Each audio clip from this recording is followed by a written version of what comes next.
কক্সবাজারে ঘুরতে গেলে সাধারণত আমাদের পছন্দের তালিকায় খাবার থাকে কিন্তু লটকে ফ্রাই। আর এখানে আজকে আমি 500 গ্রাম লটকে নিয়ে নিছি। এটাকে খুব ভালো করে ফ্রাই করব এবং কক্সবাজারের সিক্রেট রেসিপি এবং অথেন্টিক স্বাদ পাবেন একদম পারফেক্টলি রেস্টুরেন্টের মতন। চলেন তাহলে রেসিপিটা শেয়ার করে ফেলি। আর মাস্ট বাসায় ট্রাই করবেন, একদম কক্সবাজারের ফ্রেন্ডস পাবেন ঘরে বসে। ফার্স্টে আমি মাছগুলোকে সুন্দর করে স্লাইস করে কেটে নিয়েছি, পারফেক্ট একটা সাইজ নিয়ে আসছি। এখন এখানে আমি দিয়ে দিব হচ্ছে লেবু এক টুকরা। খুব ভালো করে এই লেবুর রসটা দিয়ে পারফেক্টভাবে এটাকে আমি ধুয়ে নিয়ে আসবে আরও 3 থেকে 4 বার। লেবু দিয়ে খুব ভালো করে মাছটা পরিষ্কার করে আরও 3 থেকে 4 বার ধুয়ে নিয়ে আসছি। এই পর্যায়ে আমি দিয়ে দিব হচ্ছে আদা বাটা আর রসুন বাটা। বাটা রসুন বাটার পরিমাণটা দুটাই ছিল 1.5 চামচ করে। আর মাস্ট যেটা খুবই ইম্পর্টেন্ট, এটা দিতেই হবে, সেটা হচ্ছে শস্য বাটা।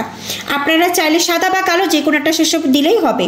দিয়ে দিচ্ছি আমি শস্য বাটা পরিমাণ মতন, জাস্ট 1 চামচ। লবণের পরিমাণটা আমি একটু কম দিব, যেহেতু পরবর্তীতে আমি আবার ব্যাটার বানাবো, এই জন্য দিয়ে দিলাম আমি 1.5 চামচের মতন, একদম ছোট চামচের। তারপরে দিয়ে দিব হচ্ছে লেবু। এখন আমি এটাকে খুব ভালো করে মিক্সড করব, মেখে নিব। আমার মাখানো কমপ্লিট হয়ে গেছে। এখন আমি 30 মিনিটের জন্য এটাকে রেস্টে রাখবো। আমি লটকে মাছ ফ্রাই করার জন্য একটা ব্যাটার তৈরি করে নেব। ফার্স্টে দিয়ে দেবো হচ্ছে আমি আটা, এবং এখন দেবো আমি এখানে চালের গুঁড়া। আটার পরিমাণটা বেশি থাকবে আর চালের গুঁড়ার পরিমাণটা কিন্তু একদমই 3 ভাগের 1 ভাগ থাকবে। একটু লবণটা দিয়ে দিলাম 2 চামচের 1 চামচ। এখন দিয়ে দিচ্ছি হলুদের গুঁড়া 1/2 চা চামচ। এখন ঝালের গুঁড়ো দিয়ে দিচ্ছি 1 চামচ।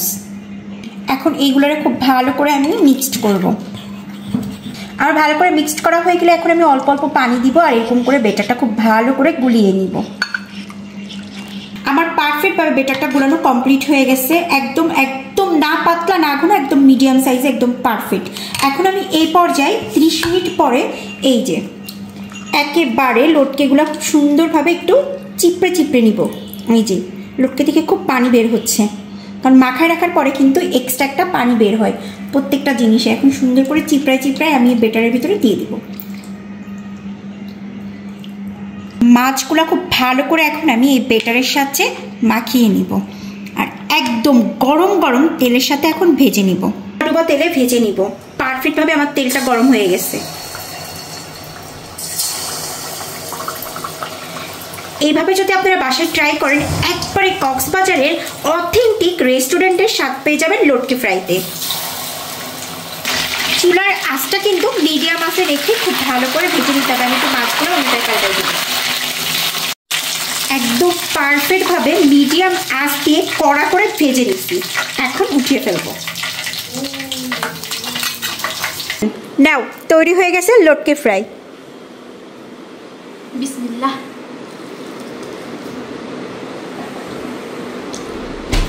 আমার মনে হচ্ছে আমি এখন কক্সবাজারে বসে বসে লটকে ফ্রাইটা খাচ্ছি, এমন টেস্ট। অবশ্যই আপনারা বাসায় ট্রাই করবেন। আল্লাহ হাফেজ এভরিওয়ান।